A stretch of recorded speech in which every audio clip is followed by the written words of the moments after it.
الحمد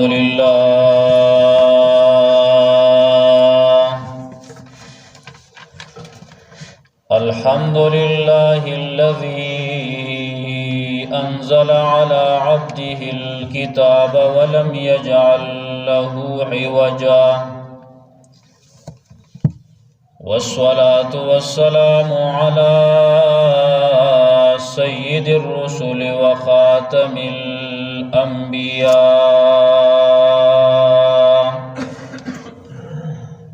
وعلى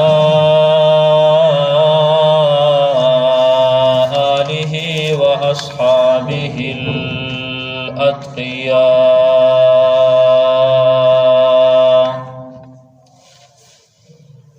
الذين هم خلاصة العرب العرباء وخير الخلائق بعد الأنبياء.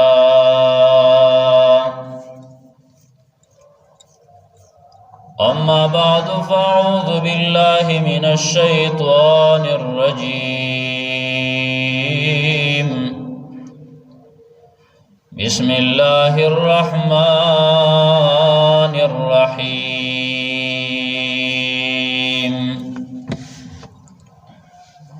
والمؤمنون والمؤمنات بعضهم أولياء بعض يأمرون بالمعروف وينهون عن المنكر ويقيمون الصلاة ويؤتون الزكاة ويطيعون الله ورسوله أولئك سيرحمهم الله إن الله عزيز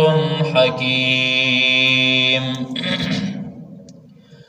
وعد الله المؤمنين والمؤمنات جنات تجري من تحتها الأنهار خالدين فيها ومساكن طيبة في جنات عدن ورضوان من الله أكبر ذلك هو الفوز العظيم. وقال النبي صلى الله تعالى عليه وسلم إياكم والظن فإن الظن أكذب الحديث ولا تحسسوا ولا تجسسوا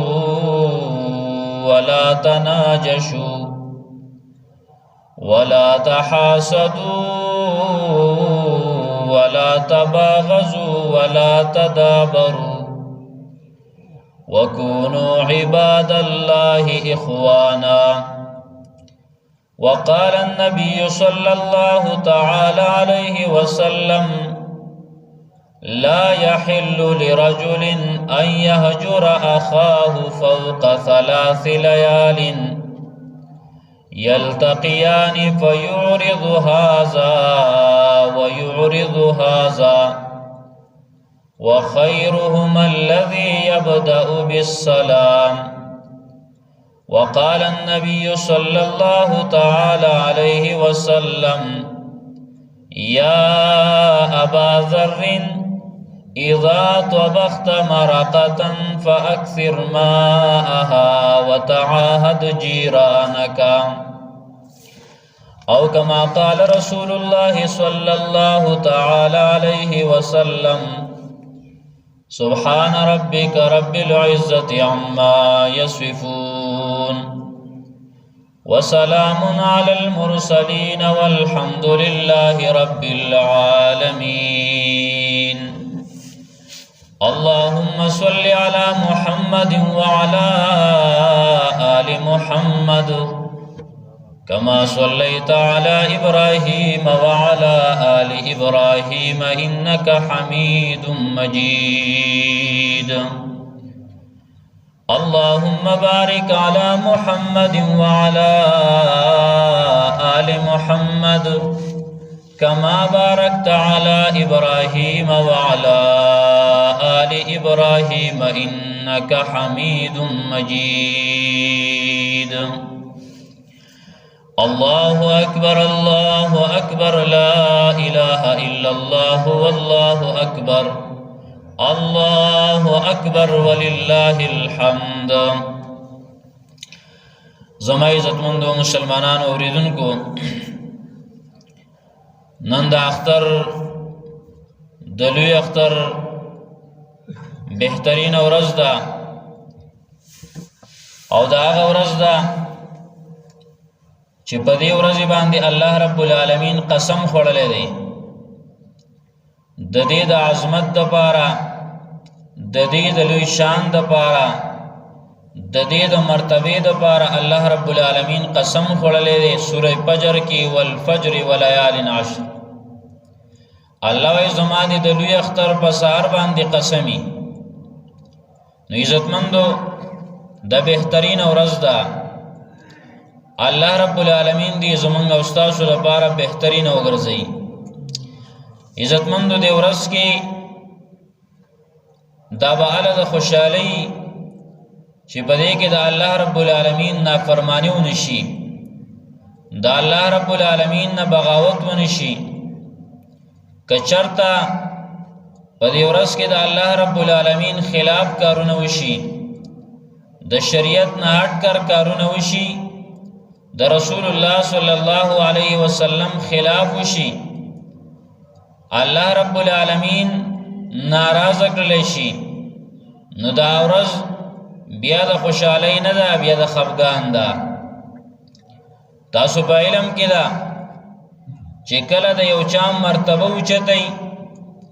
نو د الله رب العالمین په نیز باندې چې د کم ځای د کم چا د کم وخت مرتبه اوچتئ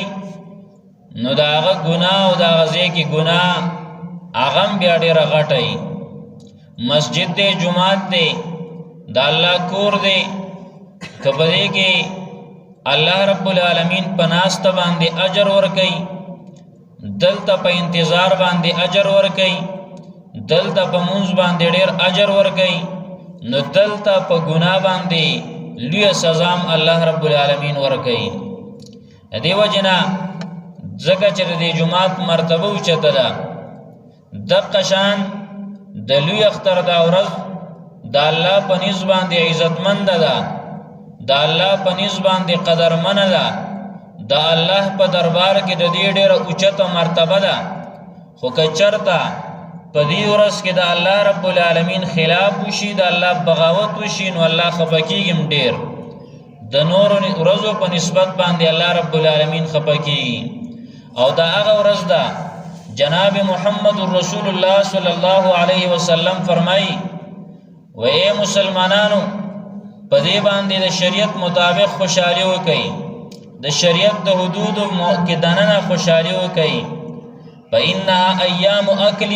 و شرب و بعال دا د خوراکونو ورځې دي په دې کې په خوراک باندې ثواب دی دا د څښاکونو ورځې دي په دې کې په څښلو باندې ثواب دی عزتمندو رسول الله صلی الله علیه وسلم د دې طرف ته ترغیب ورکړی دی او قربانی په دې ورځ باندې اهم عبادت دی الله پیغمبر صلی الله علیه وسلم فرمایي په دې ورځ باندې الله رب العالمین ته چې د ټولو نه خوښ کوم عمل دی نو هغه وینه تویول دي د څاروي چې د څاروي وینه وتویږي څاروي حلال شي خپل هغه محبوب څاروي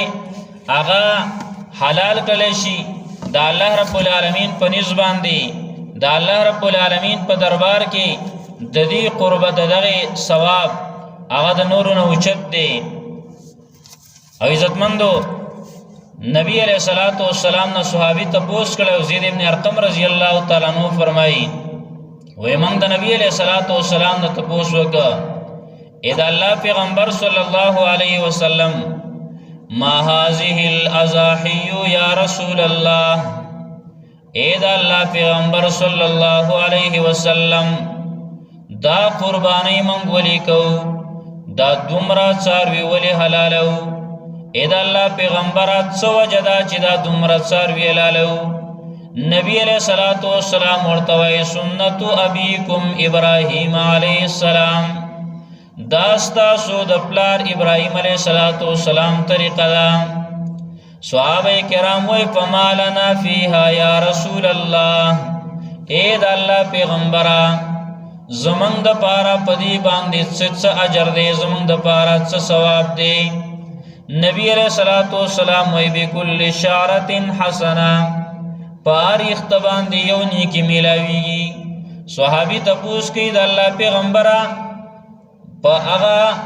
د ګډ د وړۍ په باره کې ستا څه امر دی، د هغې باره کې ستا څه خبره ده؟ نبی علیہ الصلوۃ والسلام په هغې په هر یو ویښته باندې تا ته یو نیکي میلاویږي. د دې وجې نه عزتمندو ده د هر وخت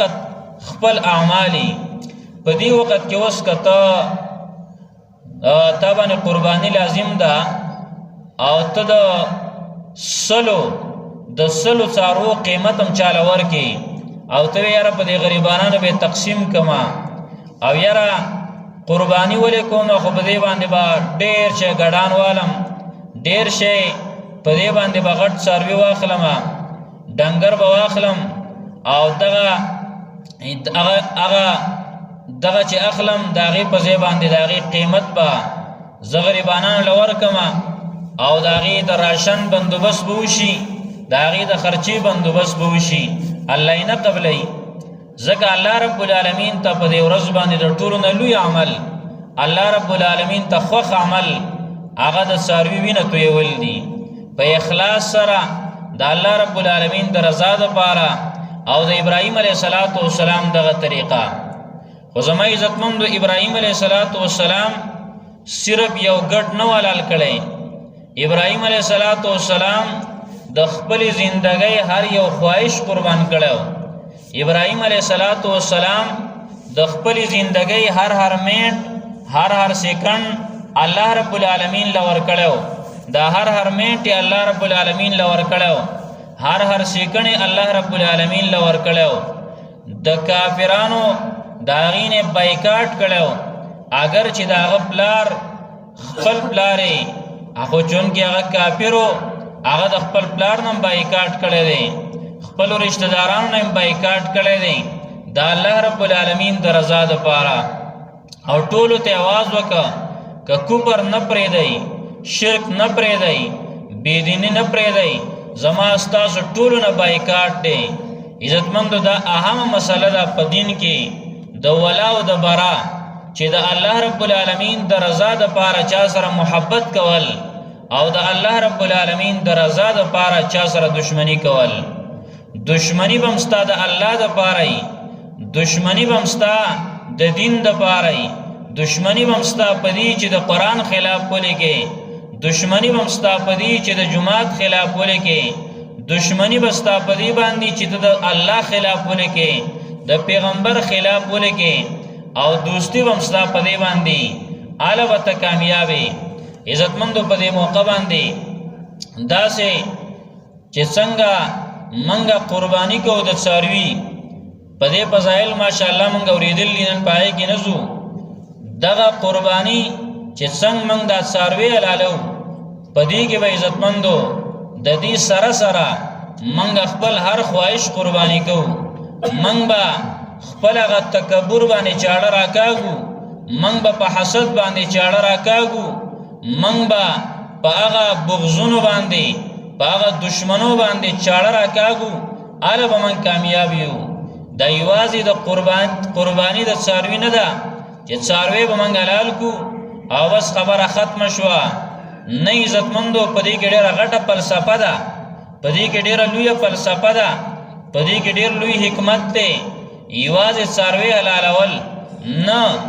بلکې دینی کار پای کې ډېر جامع وي، هغه پای کې ډېرې خبرې راجمع شوي وي. په دې کې به ته خپل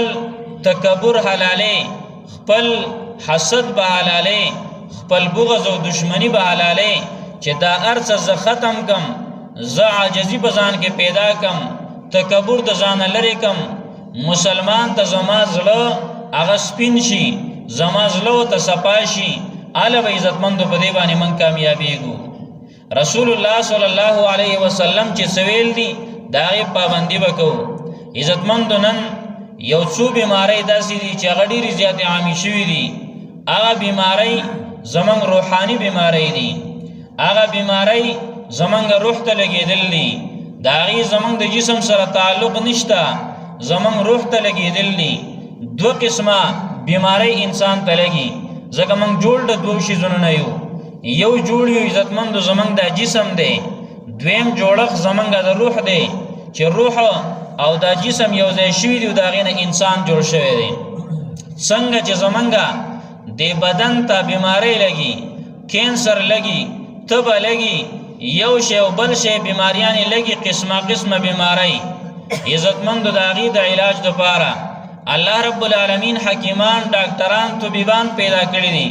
هغه د هغې علاج وکړي، انسان ښه شي. که ښه نه شي نو په مرګ باندې ختم شي، په مرګ باندې دا مرض ختمیږي. اخوا د مرګ نه اخوا بیا دا مرض نه وي. خو روح ته چې کومه بیماري ولګېده، زمونږ د روح ته چې کومه بیماري ولګېده، هغه بیماري د کفر ده، هغه د شرک ده، هغه د بېدینۍ ده، هغه د حسد ده، هغه د تکبر ده، هغه د بغض ده، هغه د دین د مخالفت ده، هغه د ګاونډي ته د ضرر ورکولو بیماری ده. قسمه قسمه بیماری دي عزتمندو د روح. که د دې علاج دا موږ په قرآن او په سنت سره ونه که د هغې د علاج دپاره علما دي، قرآن او حدیث دي، د هغې دپاره علاج دی. که د دې علاج موږ ونه که په ژوندانه باندې د مرګ نه وروستو عزتمندو هغه د مرګ نه وروستو هغه بیماری چې کوم ده نو هغه ختمیږي نه، بلکې هغه بیماری نورم زیاتیږي، هغه بیماری نورم انسان خرابوي، انسان تباه کوي، او هغه بیماری غټیږي غټیږي او دغه انسان جهنم کې هغه لوی غټو کندو ته د انسان لاړ شي، هغه د غمونو کندو ته د انسان بوزي. دې وجې نه عزتمندو حسد دا عام شوی دی، خلکو کې حسد پیدا دی. دا حسد به موږ د خپلو زړونو نه نن وباسو.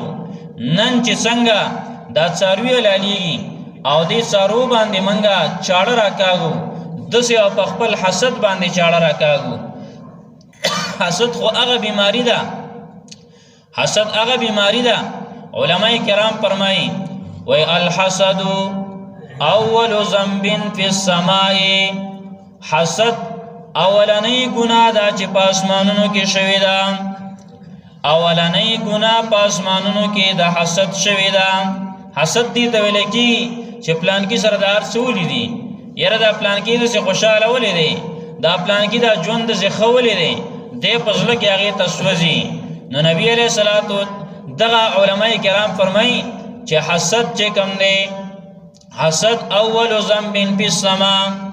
دا په اسمانونو کې اولنۍ ګناه شوې وه. په حسد ابلیسو آدم، ابلیس چې کوم دی نو هغه د آدم علیه السلام سره حسد وکړه. فابا عن حکمه تعالی، دا الله رب العالمین د حکم نه انکار وکړه، ای د الله خبره یې نه منله، حسد یې وکړه، تکبر یې وکړه، بغض یې وکړه. آدم علیه السلام چې الله پیدا کړه، الله رب العالمین آدم علیه السلام پیدا کړه، الله ما په خپل لاس باندې پیدا کړه، د خاورې نه مې پیدا کړه. ابلیس ته ویل سجده ولګوه، ملائکو ته مې سجده ولګوئ. هغه ملائک چې ډېر پخوانه نه پیدا دي او هغه غټ غټ ملائک، هغې آدم علیه السلام ته سجده ولګوله، عزتمن شو، عاجزي وپکې. او کله چې ابلیس ته ویل ته سجده ولګوه، ابلیس ویل زه به اوس ده ته سجده لګومه، زه به اوس ده ته سجده لګومه، زما د مخې پیدا شو، زه د پخوانې نه پیدا یم، دا دې د خاورې نه پیدا که، زه د اور نه پیدا یم، زه به اوس ده ته سجده لګومه، نه کومه سجده. انکار یې وکړه، الله رب العالمین لعنتي که. د حسد د وجې نه شیطان غرق شوی دی. او دارنګې په دنیا کې هم اولنۍ ګناه، وهو اول ذنب، او دا اولنۍ ګناه دا فی دنیا، په دنیا کې، دنیا کې هم دا ګناه اول نمبر شوی ده. او هغه ګناه چا کړی دا، هغه حسد چا کړی دی، فحسد قابیل حابیل فقتله. قابیل د حابیل سره چې د آدم علیه السلام دو زامنو قرآن کریم کې واقع ده، هغه قابیل د حابیل سره حسد وکړه، نو حسد دی حتی راورساو چې یو ورور راولګېد نو بل یې مړ کړه. د حسد د وجې نه ورونه یو بل وجني، د حسد د وجې نه د الله د حکم خلاف ابلیس وکړه. نو د دې وجې نه یو د حسد نه ځان بچ کول. او نبی علیه الصلاۃ والسلام فرمایي وای د حسد دا دومره لوی مرض دی، الحسد یاکل الحسنات، حسد نیکی ختمی او دا نیکی خوري او دسی ختمی لکه اور دی وچ لرګي دی ورته ورواچول او دا وچ لرګي چې څنګه دا اور سیزي څومره زر دقه شان دکی حسد دا نیکی دغه شان دکی سیزي. تا ځان لډیر کړهو کړی دی، تا جهاد کړی دی، تا تبلیغ کړی دی، تا علم کړی دی، تا بل د نیکی کار کړی دی، او چې حسد دی کاو نو حسد ستا ګناهونه ختمی. او نبی علیہ الصلوۃ والسلام یو حدیث کې وایي هی الحالقه، اے مسلمانانو د حسد نزان وساتئ، د بغض نزان وساتئ، د یو مسلمان سره پزړه کې کینه مساتئ. او نبی علیہ السلام وی هی الحالقه، دا خرون کې دا خرول کوي. نبی علیہ الصلوۃ والسلام بیا ویل تاسو ته دا نوې ما جستاسو سرونه خړی بلکې دا تاسو دین خړی، دین دل ختمي. نو په حسد او په بغض سره عزتمند انسان د دین نه محروم کیږي، اخره خاتمه خرابېږي. د دې وجه نه حسد بغض دی باندې بدن چاړه راکاږي ان شاء الله تعالی. دغه شان عزتمندو نبی علیہ الصلوۃ والسلام د نبی علیہ الصلوۃ والسلام ګڼ احادیث دی په دې باندې چې حسد څومره لوی ګناه ده. خو لنډه ده د لنډه حسد باره کې لنډه خبره ده اورئ چې حسدګر انسان دا د الله سره مقابله کوي. دا څوک چې د بل مسلمان سره حسد کوي د الله سره مقابله کوي، د الله سره مقابله کوي، د الله په فیصله باندې دی ناراضه دی، د الله په فیصله باندې خپه دی. ای الله ته وایي ستا دا فیصله ټیک نه ده، دا حسدګر وایي، په خوله نه وایي. خو د ده چې دا کم طریقه کار دی او دی چې کم حسد کوي نو مطلب یې دا دی چې الله ستا دا فیصله ټیک نه ده، ځکه پلان کې کور ساز کړی دی، الله دا ولې داسې غټ کور ساز که دی حسد کوي. الله وله ورکړی دی، الله وله مال ورکړی دی، ته ولې حسد کې؟ الله وله گاڑی ورکړی دی، ته ولې حسد کې؟ الله وله خوشحالي نصیب کړله، ته ولې حسد کې؟ الله وله صحت ورکړی دی، ته ولې حسد کې؟ نو حسدګر انسان د الله رب العالمین د فیصلې نه انکار کوي او الله ته وایي ستا فیصله ټیک نه ده. عزتمندو نو ان شاء الله تعالی د حسد د بغض د دې نه به ځان ساتو. دویمه خبره د ګاونډیانو خیال په دې ورځ باندې ډېر زیات ساتل، د دین علاوه هم او په دې ورځ باندې بیا خصوصا چې د ګاونډیانو د هغې خیال منګه وساتو. بعض خلک په دې باندې هغه دې باندې خوشحاله چېرته چېرته لرې وي او ګاونډ مې نه وي، دا غلطه خبره ده. مسلمانانو ګاونډ به څنګه وي؟ واورئ عزتمندو، رسول الله صلی الله علیه وسلم د ګاونډیانو د هغې دپاره نبی علیه الصلاۃ والسلام حقونه ذکر کړلي. خو لاول نبی علیه الصلاۃ والسلام وی ګاونډګیري نه ده، ګاونډي په درې قسمه ده. نبی علیه الصلاۃ والسلام وی نبی علیہ الصلوۃ والسلام فرمائی الجیرانو ثلاثه، گاونډیان درې دي، درې قسمه گاونډیان به استا. یو هغه گاونډی دی فجارن له ثلاثه حقوق، هغه گاونډی دی چې د هغې درې حقونه دي. یو قسم گاونډیان هغه دي چې درې حقونه دي. دویم نمبر وجارن له حقانی، هغه گاونډی دی دویم قسم باندې چې د هغې دوه حقونه دي. او دریم نمبر وجارن له حق واحد، هغه گاونډی دی چې د هغې یو حق دی. درې قسمه گاونډیان په دنیا کې، یو دپاره درې حقونه، بل دپاره دوه حقونه، بل دپاره یو حق. بیا نبی علیہ السلام د هغې تفصیل وکړه. فَأَمَّا الْجَارُ الَّذِي لَهُ ثَلَاثَةُ حُقُوقٍ، آغا گاونډي چې داغه درې حقونه دي نو یاد وساتئ مسلمانانو نبی علیہ الصلوۃ والسلام وې درې حقونه چې د کم گاونډي دي نو کم دي فالجار المسلم القريب له حق الجوار وحق القرابة وحق الاسلام آغا گاونډي چې داغه درې حقونه دي نو آغا گاونډي چې هغه ستا گاونډیم دی مسلمانم دی او ستا رشتہ دارم دی د رشتي یو حق دی د گاونډګرۍ بل حق دی د مسلمانۍ بل حق دی دا درې وړ حقونه راجمع شوي دي د مسلمانۍ حقم ادا کا گاونډګرۍ حقم ادا کا رشتہ دارۍ حقم ادا کا درې قسم حقونه دې سره تړلي دي نو ماشاءالله زمون بیا چې وګوري تخبل د ماحول ته نو موږ اکثرا زموږ سره دغه قسمه گاونډیان دي یو خو شکر دی مسلمانان دي دویم نمبر گاونډیان هم دي نږدې دي او دریم نمبر هغه بیا رشتہ دار دي اکثرا نو ردی وجنا اکثر د خلکو دغه درې قسمه گاونډیان دي بیا دویم نمبر نبی علیہ الصلوۃ والسلام وای هغه گاونډي والجار الذي له حقان آغا گاونډي چې داغي دوه حقونه دي نو په هو الجار المسلم آغا گاونډي چې هغه صرف مسلمان دی ستاره رشتہ دار نه دی داغه د پاره دوه حقونه دي یو د مسلمانۍ حق دی بل د گاونډګرۍ حق دی دوه حقونه او دریم نمبر والجار الذي له حق واحد آغا گاونډي چې داغه یو حق دی نبی علیہ السلام وی هو الکافر اغا کافر له حق الجوار چې هغه صرف حق د گاونډګرۍ دی ستا په خوا کې کافر دی نو یو حق دی چې صرف داستا گاونډي دی دیو جنا ک گاونډي دی کافر می دغه خیال ساتي ځین خلک وای مړه دا در سړی توب نه خبردار ته سیده دا سیده گاونډي دی کافر نو داغه هم خیال ساتي کابو جهل دی گاونډیو کنا داغه هم خیال ساتي د گاونډګرۍ خیال به ساتي د دې خیال به ساتي چې دا زما گاونډي دی زکه وجه دا رسول الله صلی الله علیه وسلم یو ځل درې ځله ویل او دا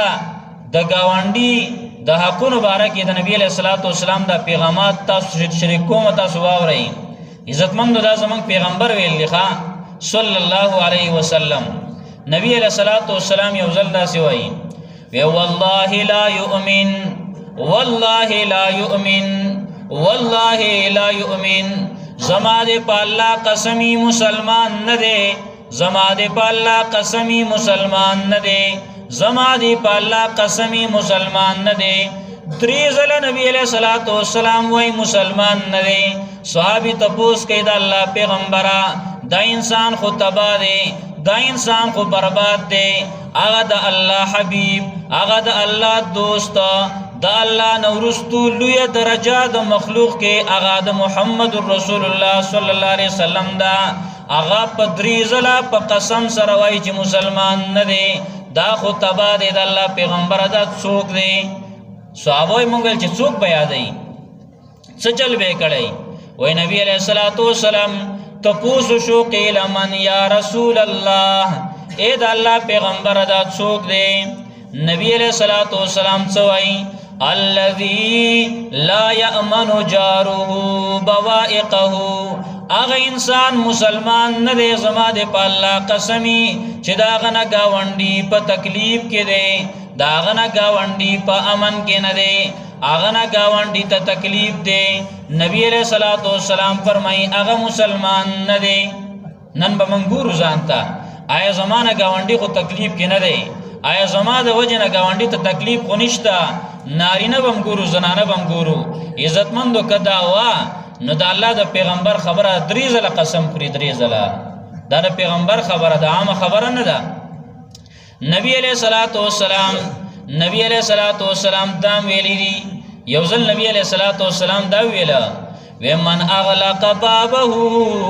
دون جاره مخافتا على اهله وماله فليس بمؤمن اے مسلمانانو نارینه او زنانه اورئ نبی علیہ الصلوۃ والسلام سوئی نبی علیہ الصلوۃ والسلام وای چا چې خپل دروازه د دې یری د وجنه بند کړه چې زما دا گاونډي با زما عزت خراب کی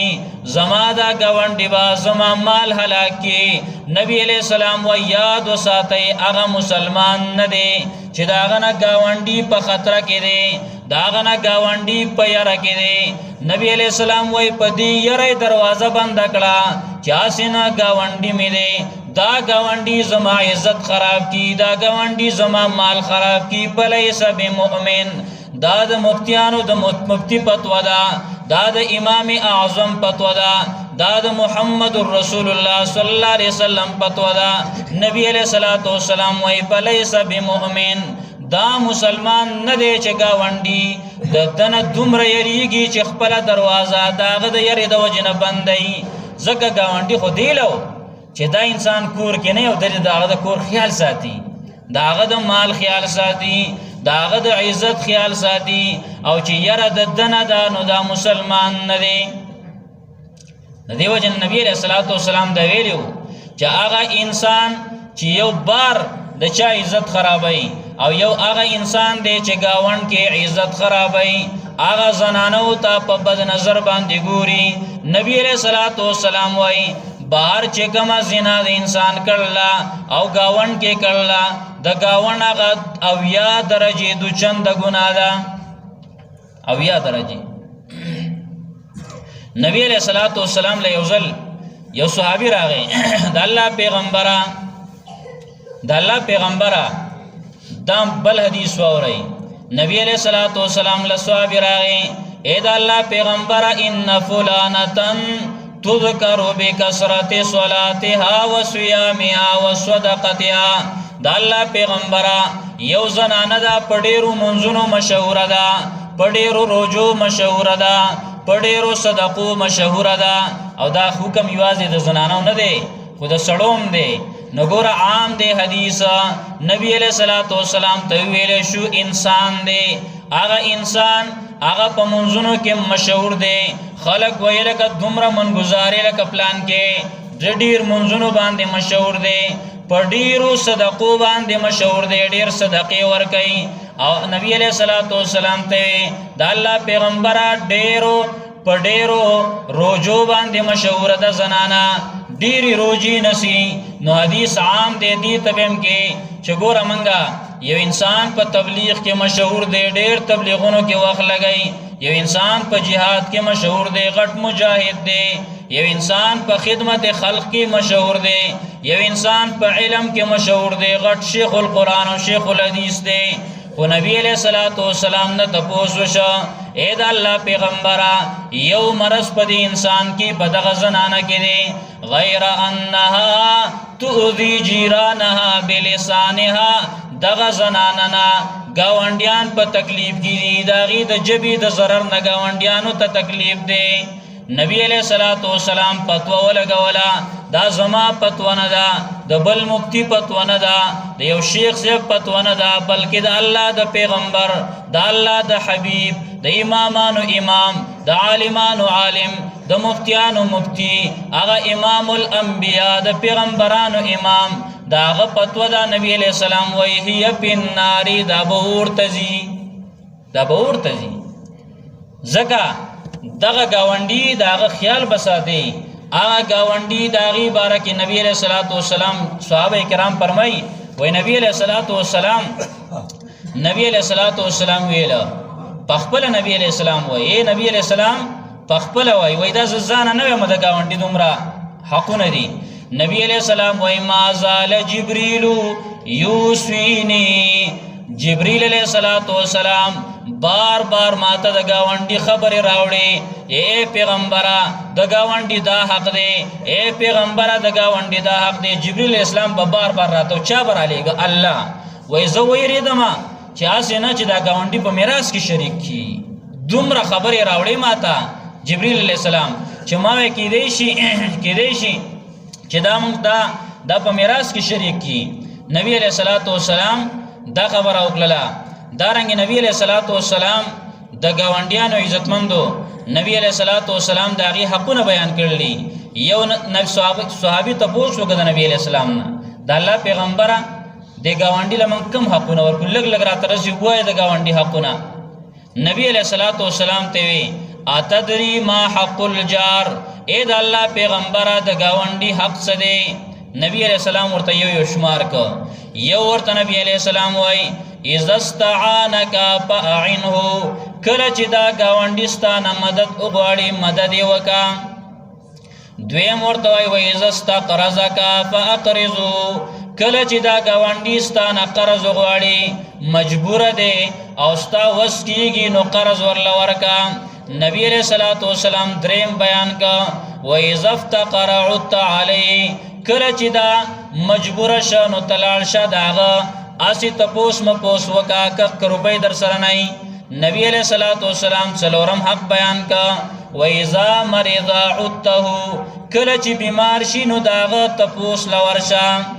بیمار شي تپوس لورشه خلک وای مړې لم نور زما غلطه ده دا زمونږه اسی کمزوری ده او د دین نه لرېوالی دی نبی علیہ الصلوۃ والسلام وایي کله چې بیمار شي تپوس لی ورشه دارنګې پنځم نمبر نبی علیہ السلام وایي وإذا أصابه خیر هنأته کله چې ورته پیدا ورسي مبارکي ورکا کورې ساس کور ته مبارک دیشه کوژدنې وکړه مبارک دیشه واده وکړه دی مبارک دیشه دارنګې اختر دی مبارکي ورله ورکا عید مبارک ورته ووایا ورشه اختر مبارکی ورله ورکا نبی علیہ الصلوۃ والسلام دا یو بیان کړل شپږم نمبر نبی علیہ السلام وای و اذا اصابته مصیبه عزیته کله چې ورته مصیبت ورسیږي نو تسلی ورله ورکا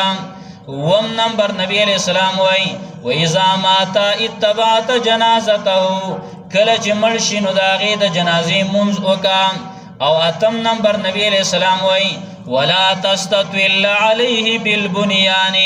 فتحجب عنه الريح الا باذنه دغه گاونډي آبادی پاغه باندې دومره مغټوا چې داغه نور پناشي داغه نه هوا پناشي څومره عجیب پیغمبر وګاندار خبره ته سوچ دی چې داغه گاونډي نه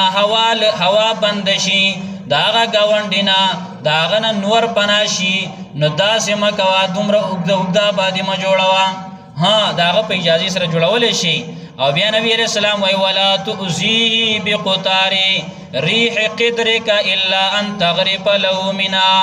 هغه گاونډي لا پدیم zarar مور کوا چې تکور ته یو سراوړي او هغه داغه هغه خوراک او خوشبوئی هغه باندې ورزي داغه په اولاد باندې او هغه راغه سنشتا نو دغه تکلیف مور کوا ها هغه څور کا لک څاغه ورکا او نبی علیہ الصلوۃ والسلام دا ویل وای نشتریت پاکهتن فاهد له سمیوه دی واغستل نو غیله تحفه ورکا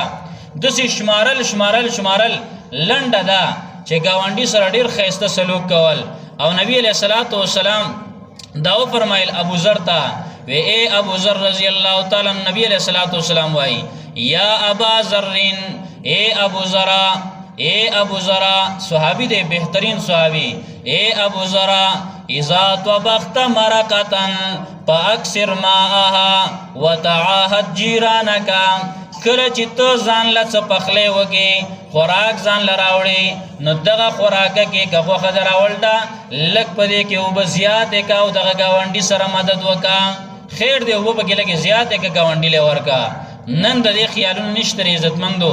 خلک د ګاونډي هغه اړو سره حق د هغې پیژنې څومره اهمه مسله ده تاسو د پیغمبر د احادیث اورئ زه عامې خبرې پکې نه کوم ګورئ صرف هغه احادیث ویمه کنه نور داسې واقعات به می د علماو اقوال به می خو لا هغه احادیث صرف د موقع کې موږ صرف دغه احادیث ویل او څومره اهمه خبره ده د ګاونډي څومره د هغه سره ښایسته سلوک څومره اهمیت دی ځینې خلک وایي یاره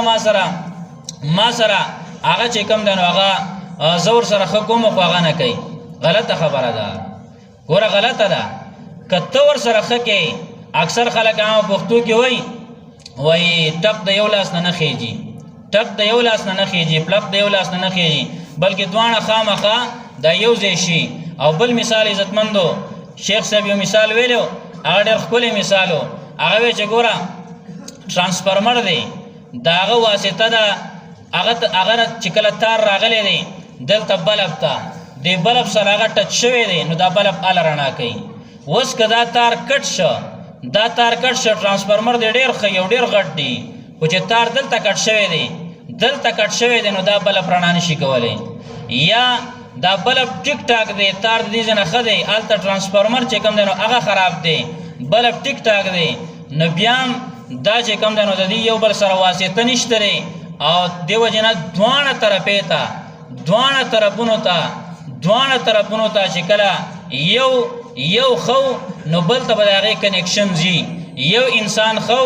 بل ته به د هغې کنیکشن ځي د زړه نه وایي زړه ته لار تلي. نو عزتمندو چې کله موږ په خپلو زړونو کې محبت پیدا کړه د مسلمان دپاره بغضونه هم د خپل زړه نه لرې کړه تکبر هم لرې کړه حسد هم لرې کړه نو یاد وساتئ هغه بل مسلمان به هم زمونږه هغه د هغه زړه به هم د دې نه صفا کېږي د ګندونو نه به صفا کېږي. یو صحابي دقه خبره وکړه ابو هريره رضی الله تعالی عنہ فرمایي یو سړی راغی وی د الله پیغمبره زما څه خپلوان دي زه اوس خپلوي کوم وغیره نه کټ کوي د الله پیغمبره ګاونډي مې دی خپل مې دی زه اوس ګاونډګیري کوم خپلوي اوس کوم وغیره کټ کوي زه اوس ښه کوم وغیره څه بد کوي بس زما په بدو پسې راپسې دی. نبی علیه الصلاۃ والسلام ورته ویله وی ته په دې خپل حال باندې دغه شان برقرار پاتې شه ته خو د الله منې که نه هغه خو دې څه احسان نه دی. او یاد وساته الله رب العالمین به د هغه په خوله کې خاورې ور ومنډي الله رب العالمین هغه به د هغه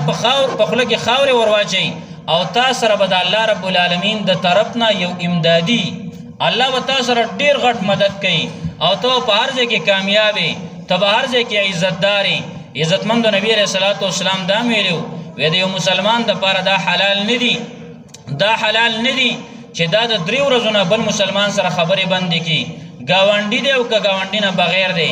3 ورځو نه زیاتې خبرې بندول دا د مسلمان کار نه دی. او نبی علیه الصلاۃ والسلام وی پمن هجر فوق 3 چا چې د 3 ورځو نه زیاتې خبرې بندې کړي نو فلیس منا زما د ډلې نه دی د چا د ډلې نه دی نو بس چې تکبر چا کړو شیطان کړو در شیطان د ډلې نه دی حسد چا کړو ابلیس کړو د ابلیس د ډلې نه دی تکبر فرعون کړو د فرعون د ډلې نه دی. یاد اوسئ عزتمندو نن به منګه چې څنګه څاروي حلالو څنګه قرباني د دې کوو دقه شان به منګه خپل تکبر حسد بغض دشمنی دا به قربانو اله به کامیاب یو. د نن نه د دې اختر د مانځنه وروسته ان شاء الله هر مسلمان په بل باندې مخکې شي کم مسلمانانو نه لګي عزتمند او عزتدار بشي. او کنن موږ دا تکبر وکا دا خو فرعون ویلو چې زما او چې کم نه غټ سړی ما دا شیطان ویلو زما خاندان او چت شیطان ویلو زه د اور نه پیدا یم زمان نسل خده د اور نه پیدا یم او دا بل خو چې کم نه خاورې نه پیدا لري خاور چې شری زه د تو سجده ولګوم منګم اکثر وایو یره زه چې کم نه درخیل یم زمو خیل یم زاسب خیل یم زروند الاخیل یم دا ټول خبره ختمه. عزتمندو دا په خپل ځای باندې چاله الله کم خیل ورکړل خوشحالي به وکي خو عزتمندو بل ته سپک نه ګورو بل ته د کمزوري نسبت نه کو بل ته په ځان به بل باندې اوچت نه غنو نن بدا ختمو نن بردی قربانیم کو. الله رب العالمین د قران کریم په آیات کې وایي چې مؤمنان سړی او مؤمنان خزي الله بعض د بعضو نه دي دا یو جنس دی دا یو جسد مسلمانان په یو بل باندې خپکیږي. عزتمندو یو څو خبرې وي خصوصا د گاونډګرۍ باره کې او ان شاء الله تعالی په دې باندې موږ به عمل کوو. الله رب العالمین دې موږ ټول د عمل توفیق را نصیب کړي. واخر الدعوانا الحمدلله رب العالمین. دعا وکړئ رب العالمین الله د اختر دا موقع ده الله بهترین ورځ ده الله بهترین موقع ده اے الہ العالمین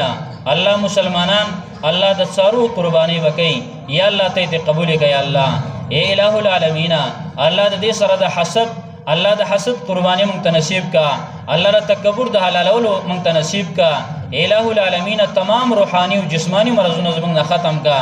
الہ العالمین د مسلمانانو مابین کې اتفاق او اتحاد پیدا کا یا الله بغضونه او دشمنی ختم کا الله خصوصا د علماء په مابین کې رب العالمین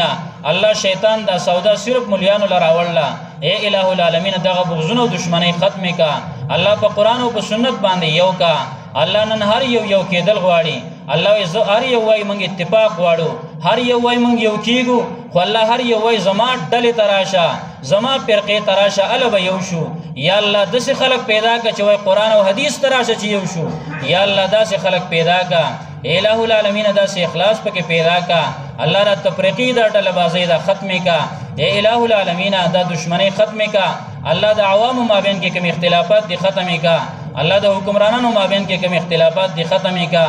الہ العالمین الله مونږ چې سوې سمورو د عمل توفیق را نصیب کا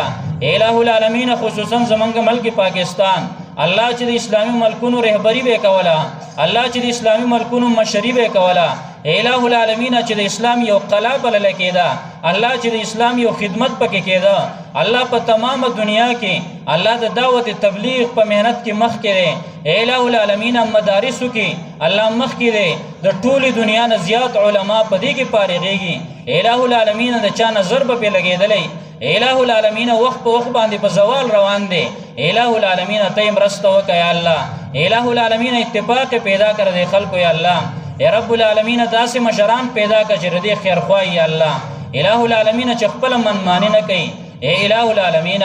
یا رب العالمین الله نن الله زمون د ملک هغه روپۍ الله د ټکونه مخکتر او غرزیدا الله دغه بنگلاديش د ټکینه مخکتر او غرزیدا الله نن د هندوانو د پیغور شو الله نن یو هندوی الله نن یو هندوی